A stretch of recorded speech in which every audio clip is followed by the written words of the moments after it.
Baik, Assalamualaikum warahmatullahi wabarakatuh. Sebelumnya perkenalkan saya Irfan Kurniawan dari Universitas Cyber Asia, PJJ S1 Manajemen.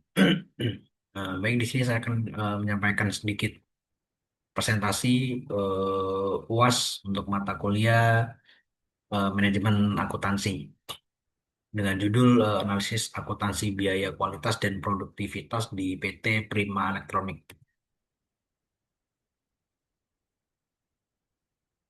Jadi ada beberapa konten yang akan saya presentasikan, yaitu yang pertama pendahuluan studi kasus PT Prima Elektronik, kemudian yang kedua klasifikasi biaya kualitas di tahun 2006, kemudian analisis total dan persentase biaya kualitas. Kemudian ada target perbaikan dan penghematan melalui TQM, kemudian analisis produktivitas tenaga kerja dan produksi, hingga rekomendasi strategis manajemen. Baik, kita masuk ke pendahuluan yaitu studi kasus di PT Prima Elektronik kasus 2. Di PT Prima Elektronik ini merupakan perusahaan yang memproduksi rice cooker untuk pasar domestik dan ekspor. Nah, selama tahun 2026, perusahaan ini mengalami peningkatan jumlah komplain pelanggan akibat produk cacat. Kondisi tersebut menyebabkan meningkatnya biaya garansi, biaya infeksi, dan penurunan produktivitas tenaga kerja. Nah, di sini manajemen berencana menerapkan program Total Quality Management, itu TQM, untuk meningkatkan kualitas produk dan efisiensi proses produksi. Jadi di sini ada tabel data awal yaitu jenis biaya kualitas yaitu pelatihan kualitas karyawan. Nah, itu nilainya 150.000, kemudian pemeliharaan mesin preventif 120.000, kemudian audit kualitas 80.000, kemudian inspeksi bahan baku 140.000, pengujian produk jadi 110.000, kemudian produk cacat yang diperbaiki atau rework itu 260.000. Kemudian scrap produk itu sendiri ada 170.000, kemudian downtime akibat kerusakan mesin yaitu 210.000, kemudian klaim garansi pelanggan 280.000, atur penjualan kehilangan peningkatan akibat 150.000, kehilangan pelanggan akibat kualitas yaitu 380.000. Kemudian informasi produktivitas perusahaan yaitu jumlah tenaga kerjanya 120 orang. Kemudian jam kerja per tahunnya itu 240.000 jam. Kemudian total outputnya itu 48.000 unit. Nah, total biaya produksinya sendiri itu 18 miliar. Nah, nilai penjualannya sendiri itu 24 miliar. Nah, target perusahaan tahun berikutnya adalah yang pertama menurunkan biaya kegagalan internal sebesar 25%, kemudian menurunkan biaya kegagalan eksternal sebesar 35%, kemudian meningkatkan biaya pencegahan sebesar 20%, kemudian meningkatkan output menjadi 55.000 unit tanpa menambah jumlah tenaga kerja. Kemudian dari pertanyaan yang pertama itu kelompokkan seluruh biaya kualitas di atas ke dalam 4 kategori berikut, yaitu prevention cost atau biaya pencegahan, kemudian appraisal cost yaitu biaya penilaian, kemudian internal failure cost atau biaya kegagalan internal, kemudian external failure cost atau biaya kegagalan eksternal. Kemudian total masing-masing kategori biayanya dan juga total biaya kualitas perusahaan.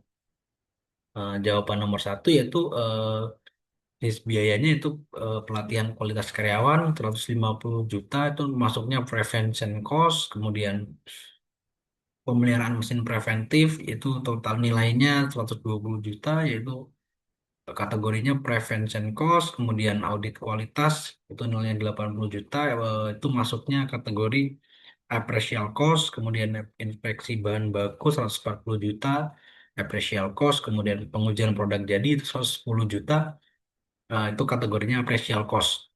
Kemudian yang keenam itu produk catat yang diperbaiki itu nilainya 260 juta yaitu kategorinya internal failure cost, kemudian scrap product itu 170 juta, kategorinya internal failure cost, kemudian downtime akibat kerusakan mesin itu nilainya 210 juta, kategorinya internal failure cost, kemudian klaim garansi pelanggan itu nilainya 280 juta termasuk kategori internal failure cost, kemudian retur penjualan itu 150 juta, itu kategorinya external failure cost. Dan juga kehilangan pelanggan akibat kualitas ini tuh nilainya 380 juta. Kategorinya tuh external failure cost. Nah, kemudian kita masuk ke jawaban jawaban nomor satu itu prevention cost. Nah, pelatihan kualitas itu sebesar 180 juta, kemudian pemeliharaan mesin preventif itu 120 juta, totalnya itu di 270 juta. Kemudian appraisal cost itu ada audit kualitas yang nilainya 80 juta, kemudian inspeksi bahan baku itu nilainya 140 juta, kemudian pengujian produk setelah jadi itu 110 juta, dan di total appraisal cost-nya sendiri yaitu 330 juta. Kemudian ada internal failure cost, itu rework, scrap, downtime dengan total 640 juta. Kemudian ada external failure cost, itu termasuk klaim garansi, retur penjualan hingga kehilangan pelanggan itu totalnya 770 juta. Kemudian total masing-masing kategori biaya itu berapa sih? Jadi yang pertama ada biaya kategori biaya kualitas yaitu prevention cost totalnya 270 juta. Kemudian appraisal cost itu 330 juta. Kemudian internal failure cost itu di 640 juta. Kemudian external failure cost itu totalnya 770 juta. Jadi total biaya kualitas perusahaan yaitu total biaya kualitas itu dihitung dengan menjumlahkan seluruh kategori. Jadi eh, 270 juta ditambah 330 juta ditambah 640 juta ditambah 770 juta itu nilainya 2M 10 juta. Jadi total biaya kualitas PT Prima Elektronik selama tahun 2006, 2026 ini adalah 2M 10 juta. Kemudian ada pertanyaan yang kedua itu hitung persentase masing-masing kategori biaya kualitas terhadap total biaya kualitas dan juga nilai penjualan. Interpretasikan hal tersebut, apakah struktur biaya kualitas perusahaan sudah efisien? Silakan alasan Anda.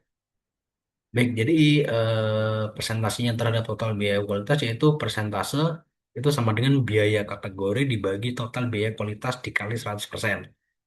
Kemudian yang kedua yaitu persentase terhadap nilai penjualan yaitu persentase di apa itu sama dengan biaya kategori dibagi nilai penjualan dikali 100%.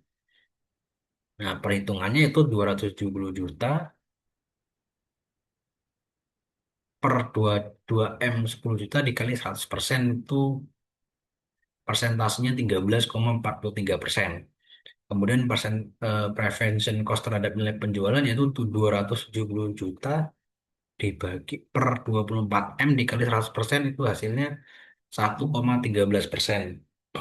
Kemudian untuk external failure cost terhadap total biaya kualitas yaitu 770 juta per 2M 10 juta dikali 100% yaitu 38,31%. Kemudian external vendor cost-nya terhadap penilaian penjualan yaitu 770 juta per 24 M dikali 100% hasilnya 3,21%. Jadi jawaban nomor 2 itu kategori prevention cost-nya itu biaya 270 juta itu sama dengan 13,43%. Nah, persentase terhadap nilai penjualan itu 1,13%. Kemudian kategori appraisal cost-nya itu biayanya 330 juta. Kemudian persentase terhadap total biaya kualitas itu 16,42%. Kemudian persentase terhadap nilai penjualannya yaitu di 1,38%. Kemudian untuk internal vendor cost-nya yaitu 640 juta. Persentase terhadap total biaya kualitas yaitu 31,84%. Nah, persentase terhadap nilai penjualannya itu 2,67%. Kemudian untuk external failure cost-nya itu sendiri di 770 juta, persentase terhadap total biaya kualitas yaitu 38,31%. Nah, namun untuk persentase terhadap nilai penjualan itu di 3,21%.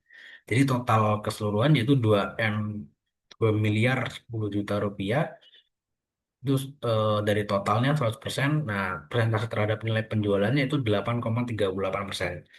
Jadi menurut saya struktur biaya kualitas PT Prima Elektronik belum efisien. Hal ini terlihat dari besarnya biaya kegagalan dibandingkan dengan biaya pencegahan dan penilaian. Total biaya kualitas perusahaan sebesar 2,10 M atau sekitar 8,38% dari nilai penjualan. Nah, komposisinya itu seperti di bawah. Jadi biaya internal failure plus external failure mencapai 31 plus 38,31% itu sama dengan 70,15%. Artinya sekitar 70,15% dari total biaya kualitas digunakan untuk menangani kegagalan, bukan untuk terjadinya produk cacat. Jadi sebaliknya, prevention plus appraisal hanya 13,43% ditambah 16,42%. Itu sama dengan 29,85%. Nah, hal ini menunjukkan bahwa perusahaan masih lebih banyak mengeluarkan biaya setelah masalah kualitas terjadi dibandingkan melakukan pencegahan dan pengendalian sejak awal. Jadi kondisi yang perlu diperhatikan adalah external failure cost sebesar 770 juta. Nah, biaya ini merupakan yang terbesar karena mencakup klaim garansi, kemudian retur penjualan, dan kehilangan pelanggan. Selain membebani keuangan perusahaan, kehilangan pelanggan juga dapat berdampak terhadap reputasi dan penjualan jangka panjang. Jadi kesimpulannya, struktur biaya kualitas belum optimal. PT Prima Electronics sebaiknya meningkatkan investasi pada prevention cost, misalnya melalui pelatihan kualitas, pemeliharaan mesin preventif, kemudian standarisasi proses, dan pengendalian kualitas sejak tahap awal produksi dengan penerapan TKM. Peningkatan biaya pencegahan diharapkan dapat menurunkan biaya reward, scrap, downtime, kemudian klaim garansi, retur, dan kehilangan pelanggan. Jadi efisiensi biaya kualitas bukan berarti menekan biaya pencegahan, tapi mengalihkan biaya dari kegagalan menuju pencegahan, sehingga total biaya kualitas dalam jangka panjang dapat menurun.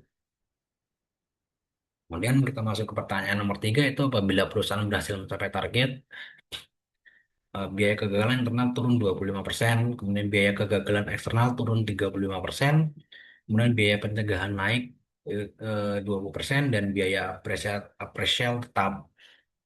Maka hitung total biaya kualitas setelah perbaikan, besarnya penghematan biaya kualitas, dan juga persentase efisiensi biaya kualitas yang berhasil dicapai.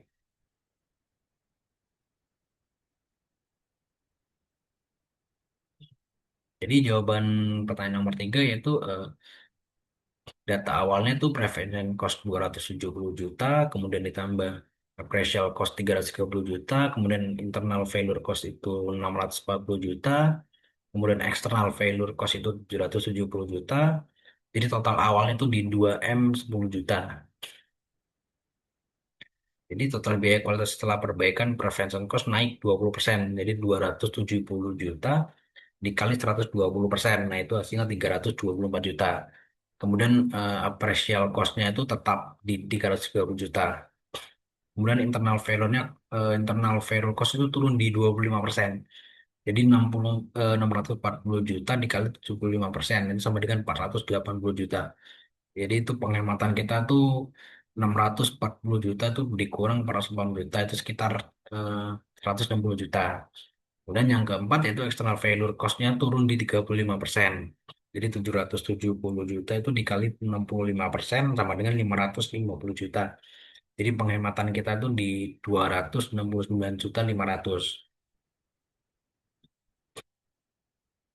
Jadi total biaya kualitas setelah perbaikan itu di 1M 634 juta 500. Jadi kemudian kita masuk ke besarnya penghematan biaya kualitas. Jadi 2M 10 juta ini dikurangin 1M 634 juta 500. Itu sama dengan 375.500. Jadi perusahaan berhasil menghemat 375 juta 500. Perlu diperhatikan bahwa meskipun biaya pencegahan naik 54 juta, penurunan biaya kegagalan jauh lebih besar sehingga total biaya kualitas tetap turun. Kemudian yang poin C itu persentase efisiensi biaya kualitas. Jadi dari 375 juta 500 ini dibagi 2M 10 juta dikali 100%. Itu sama dengan 18,68%. Nah, dengan tercapainya target TKM, total biaya kualitas turun dari 2,1 miliar menjadi 1M 634 juta. Jadi perusahaan memperoleh penghematan 375,5 juta. atau efisiensi biaya kualitas sebesar 18,68%. Kemudian kita masuk ke pertanyaan nomor 4. Berdasarkan data produktivitas, hitunglah produktivitas tenaga kerja output per tenaga kerja, kemudian produktivitas tenaga kerja berdasarkan jam kerja, kemudian produktivitas biaya produksi, dan juga rasio nilai penjualan terhadap biaya produksi. Nah, kemudian analisis apakah produktivitas perusahaan sudah optimal. Jadi berdasarkan data produktivitas PT Prima Elektronik yaitu jumlah tenaga kerja 120 orang, jam kerja per tahunnya itu 240.000 jam, total outputnya itu 48.000 unit. Jadi total biaya produksinya itu 18 miliar, nah nilai penjualannya itu di 24 miliar. Di produktivitas tenaga kerja yaitu produktivitas tenaga kerja sama dengan total output dibagi jumlah tenaga kerja. Jadi 48.000 dibagi 120 itu sama dengan 400 unit per orang per tahun. Jadi setiap tenaga kerja itu rata-rata menghasilkan 400 unit rice cooker per tahun. Kemudian produktivitas tenaga kerja berdasarkan jam kerja yaitu total output dibagi total jam kerja. Jadi 48.000 dibagi 240.000 jam itu sama dengan 0,2 unit per jam. Artinya rata-rata perusahaan menghasilkan 0,2 unit per jam kerja atau sekitar 1 unit setiap 5 jam kerja. Jika dinyatakan dalam jam kerja per unit itu 240.000 dibagi 48.000 itu sama dengan 5 jam per unit. Jadi produktivitas biaya produksinya total output dibagi total biaya produksi yaitu 48.000 dibagi 18 miliar sama dengan 0,0000267 unit. Jadi biaya produksi per unitnya yaitu 18 M dibagi 48.000 sama dengan 375.000 per unit. Jadi setiap unit rice cooker membutuhkan rata-rata biaya produksi sebesar 375.000. Jadi rasio nilai penjualan terhadap biaya produksi yaitu rumusnya rasio sama dengan nilai penjualan dibagi biaya produksi. Artinya 24 miliar dikurang dikurang 18 miliar sama dengan 1,33% atau 1,33 dikali 100% sama dengan 133,33%. Artinya setiap biaya produksi menghasilkan 1,33 nilai penjualan.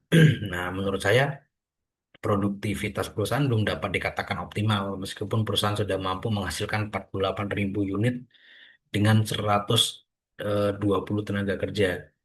Jadi ada beberapa alasan. Yang pertama itu target output tahun berikutnya adalah 50.000 unit tanpa menambah tenaga kerja. Artinya perusahaan dituntut meningkatkan produktivitas dari 48.000 per 120 itu sama dengan 400 menjadi 55.000 per 120 sama dengan 458,33 unit per orang per tahun. Jika diperlukan peningkatan jadi diperlukan peningkatan produktivitas sekitar 14,58%. Jadi produktivitas per jam masih dapat ditingkatkan. Nah, saat ini perusahaan menghasilkan 0,2 unit per jam dengan target 55.000 unit dan jam kerja tetap 280.000 per jam. 240.000 jam, jadi 55.000 per 240 jam sama dengan 0,2292 unit per jam. Dengan demikian, produktivitas per jam perlu meningkat sekitar 14,58%. Jadi penjelasannya biaya produksi cukup besar dibandingkan output. Biaya produksi rata-rata mencapai 375.000 per unit. Perusahaan perlu meningkatkan efisiensi proses agar peningkatan output tidak diikuti peningkatan biaya secara proporsional. Jadi masih tingginya biaya kegagalan kualitas menunjukkan adanya pemborosan. Nah, sebelumnya biaya internal dan eksternal failure mencapai 1,41 miliar. Biaya seperti rework, kemudian scrap, downtime, retur, dan garansi menunjukkan bahwa sebagian sumber daya perusahaan digunakan untuk memperbaiki atau menangani masalah kualitas, bukan menghasilkan produk baru. Jadi pertanyaan yang kelima yaitu setelah program TKM diterapkan, output meningkat menjadi 55.000 unit tanpa penambahan tenaga kerja maupun jam kerja. Jadi berdasarkan kondisi tersebut, hitung kembali seluruh indikator produktivitas, kemudian bandingkan produktivitas sebelum dan sesudah penerapan TKM, kemudian jelaskan hubungan antara peningkatan kualitas dengan produktivitas perusahaan. Kemudian berikan rekomendasi strategis kepada manajemen mengenai langkah-langkah yang perlu dilakukan agar perusahaan dapat mempertahankan kualitas sekaligus meningkatkan profitabilitas. Jadi data setelah TKM itu jumlah tenaga kerja itu sama dengan 120 orang, kemudian jam kerjanya 280.000 jam per tahun, outputnya itu 55.000 unit. Jadi biaya produksinya tetap di 18 M, kemudian nilai penjualannya di 24 miliar. Jadi cara menghitungnya itu 55.000 unit per 120 orang sama dengan 458,33 unit per orang per tahun. Nah, sebelum TKM sama dengan 400 unit per orang per tahun. Jadi untuk produktivitas berdasarkan jam kerja itu 55.000 unit per 240.000 jam sama dengan 0,229 per jam. Artinya perusahaan menghasilkan sekitar satu unit setiap 4,36 jam kerja. Sebelum TKM itu 0,2 unit per jam atau satu unit setiap 5 jam. Nah, nomor tiga itu produktivitas biaya produksi. Jika biaya produksinya 18 miliar, itu 55.000 per 18 miliar sama dengan 0,00000306 unit per rupiah. Lebih mudah dilihat dari biaya produksi per unit itu 18 miliar per 55.000 sama dengan 327.273 per unit. Nah, itu sebelum TKM sama dengan 375.000 per unit. Artinya biaya produksi rata-rata per unit itu turun sekitar 47.727 rupiah. Kemudian rasio nilai penjualan terhadap biaya produksi, jika nilai penjualan tetap 24 miliar, itu dibagi 18 miliar sama dengan 1,33%. Jadi rasio tetap 1,33 atau 133,33%. Jadi rasio ini tidak berubah karena soal menyatakan nilai penjualan dan biaya produksi tetap. Jika pada kondisi setelah 3M nilai penjualan juga berubah mengikuti tambahan output, rasionya perlu dihitung kembali menggunakan nilai penjualan baru. Jadi perbandingan produktivitas sebelum dan sesudah 3M yaitu dari segi indikator output sebelum TKM itu 48.000 unit, sesudah TKM itu 55.000 unit. Jadi perubahannya itu lebih 7.000 unit. Kemudian indikator produktivitas yaitu 400 unit, sudah 3M itu 453,33 unit, jadi sekitar 14,58%. Kemudian indikator produktivitas jam kerja itu 0,200 unit, sudah 3M itu 0,2292 per unit. Perubahannya itu sekitar 14,58%. Jadi biaya produksi per unit itu jadi sebelum TKM itu 375.000. Nah, setelah TKM itu 327.273 rupiah. Jadi perubahannya itu turun sekitar 12,73%. Nah, untuk indikator produktivitas biaya produksi itu di 0,000000, perubahan 14,58%. Jadi rasio penjualan atau biaya produksinya itu 1,33. Jadi biaya perubahan itu tetap.